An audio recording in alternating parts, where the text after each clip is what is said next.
Number 1 दोस्तों, ऊपर ये पहली बार नहीं था जब धोनी और कोहली की जोड़ी ने मैदान पर ओपोनेंट को चकमा दिया हो। इस मोमेंट पर तो दोनों ने मिलकर और भी तगड़ा वाला खेल खेला था। यहां फील्डिंग करते हुए विराट कोहली जानबूझकर थोड़ा सा फंबल करते हैं, जिसे देखकर स्ट्राइकर एंड पर पहुंच चुका बल्लेबाज जल्दी से एक रन और लेने की कोशिश में भाग पड़ता है। लेकिन असल में ये धोनी और विराट का प्लान होता है।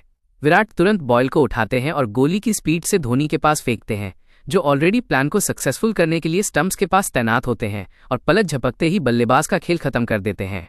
About a second riskiness misfield. Number 3 पर जब कोई दूसरा विकेट कीपर धोनी का खेल खत्म करने के बारे में सोचता है तो माही भाई अपनी प्रो स्किल्स का प्रदर्शन कर देते हैं। कुछ ऐसा ही न्यूजीलैंड के खिलाफ इस मैच में हुआ, जब मिचेल सटनर धोनी को आगे बढ़ता देख चालाकी दिखाते हैं और एक वाइड बॉल डाल देते हैं।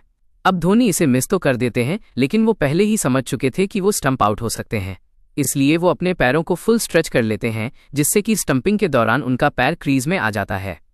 फील्ड अंपायर इसे थर्ड अंपायर के पास रेफर करते हैं, पर यह तो बस धोनी की अनबिलीवेबल स्किल्स और फिटनेस का एक रीप्ले बनकर रह जाता है, क्योंकि धोनी सेफली क्रीज में पहुंच चुके थे।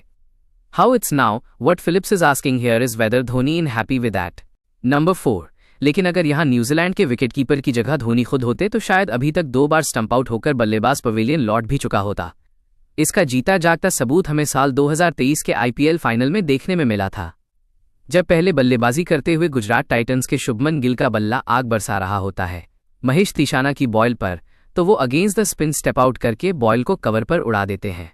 इस मोमेंट पर धोनी का दिमाग शुभमन गिल के खिलाफ एक सॉलिड प्लान बनाता है। वो रविंद्र जडेजा को बॉल देते हैं, जो कंपैरेटिवली फास्ट स्पीड से बॉल डालते हैं, और उन्हें स्पिन भी मिलता है। हुआ भी कुछ ऐसा ही। गिल हल्का सा स्टेप आउट करते हैं और जडेजा के पेस के कारण वो बॉल को मिस कर देते हैं, जिसके बाद धोनी अपनी हैरान कर देने वाली स्किल्स का प्रदर्शन करते हैं और पलक झपकने से भी तेज स्टंपिंग कर देते हैं, जिसके बाद गिल को पवेलियन लौटना पड़ता है। नंबर 5 पर माही भाई सिर्फ ओपोनेंट को पवेलियन नहीं लौटाते, बल्कि अपने बल्लेबाज को बचाने का भी सॉलिड दिमाग रखते हैं, और इसी दिमाग के कारण तो आकाश चोपड़ा ने डीआरएस को धोनी रिव्यू सिस्टम नाम दे दिया है। क्या बात है, धोनी रिव्यू सिस्टम। एक बार फिर ये खिलाड़ी अद्भुत है, क्योंकि अंपायर चाहे गलत हो सकता है, लेकिन धोनी कभी गलत नहीं होते। इसका एक एग्जाम्पल हमें भारत और इंग्लैंड के मैच में देखने को मिला, जब इंग्लिश बॉलर की एक वाइड यॉर्कर पर युवराज सिंह का बैट लग जाता है और बॉल विकेट कीपर के हाथ में जाती है, जिसको अंपायर अनिल चौधरी आउट दे देते हैं। लेकिन नॉन स्ट्राइकर्स एंड पर खड़े एमएस धोनी बिना एक भी सेकंड वेस्ट किए सीधे अंपायर के डिसीजन को रिव्यू कर देते हैं, और रीप्ले में पता चलता है कि युवराज के बैट से लगने के बाद बॉल हल्का सा जमीन पर भी टच किया था, जिसे अंपायर ने पूरी तरह इग्नोर कर दिया। पर माही भाई की बात से भी तेज नजरों से ये बच नहीं पाया। ये बात अनिल चौधरी ने खुद अपने एक पॉडकास्ट में बताई थी। नंबर 6, बाकी इग्नोर तो बांग्लादेश ने धोनी की हिडन स्किल्स को भी किया था, जिसका खामियाजा ये हुआ कि बांग्लादेशी बॉलर्स की जमकर धुलाई हुई। दरअसल हुआ कुछ यूं कि भारतीय टीम बांग्लादेश के टूर पर गई होती है। जब एक मैच के दौरान धोनी बैटिंग कर रहे थे, तब बांग्लादेशी फील्डर्स जोर जोर से बांग्ला लैंग्वेज में बोलते हुए धोनी के खिलाफ स्ट्रैटेजी बना रहे होते हैं, क्योंकि उन्हें लगता है कि धोनी तो बांग्ला जानते ही नहीं थे। लेकिन शायद उन्हें पता नहीं था कि धोनी ने पूरे 2 साल तक वेस्ट बंगाल के खड़गपुर रेलवे स्टेशन पर टीसी की जॉब की थी, और वो बांग्ला अच्छे से समझते थे। अब क्योंकि धोनी को बांग्लादेशी प्लेयर्स की सारी स्ट्रैटेजी समझ आ रही थी, तो उन्हें पहले से ही उनके प्लान्स पता थे, और धोनी ने उनकी जमकर धुलाई की। फिर जब मैच खत्म हुआ तो धोनी बांग्लादेशी प्लेयर्स के पास गए और उनसे बांग्ला में बात करने लगे, जिसे सुनकर सारे प्लेयर्स हैरान रह गए और अपने सर पर हाथ रखकर अपनी गलती का पछतावा करने लगे। बहुत इंटरेस्टिंगली, हम लोग बांग्लादेश में मैच खेल रहे थे, मैं बैटिंग कर रहा था, उनको नहीं पता था मुझे बंगाली आती है। वो कीपर उधर से चिल्ला के फास्ट बॉलर को बोल रहा था कुछ, मुझे पहले पता था वो क्या डालने वाला है। तो पूरा जब मैच खत्म हुआ फिर वो बात कर रहे थे, तो मेरा रिएक्शन उन्होंने बंगाली पूछते पड़े।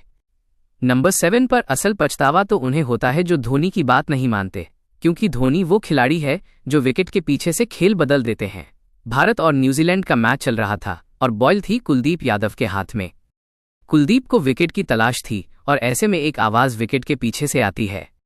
स्टंप माइक में आप सुन सकते हैं कि धोनी क्या बोल रहे हैं। रोकेगा, ये आंख बंद करके रोकेगा, इधर से डाल सकता है, इधर से अंदर नहीं आएगा। कुलदीप ठीक वैसी ही बॉल डालते हैं जैसा धोनी ने उन्हें बताया था, और होता भी वही है जो सारे इंडियन फैंस चाहते थे। बॉल ट्रेंट बोल्ट के बैट का एज लेते हुए स्लिप के हाथ में जाती है और न्यूजीलैंड का बल्लेबाज पवेलियन की ओर लौट जाता है, और कुलदीप भी धोनी के दिमाग को देखकर हैरान हो जाते हैं।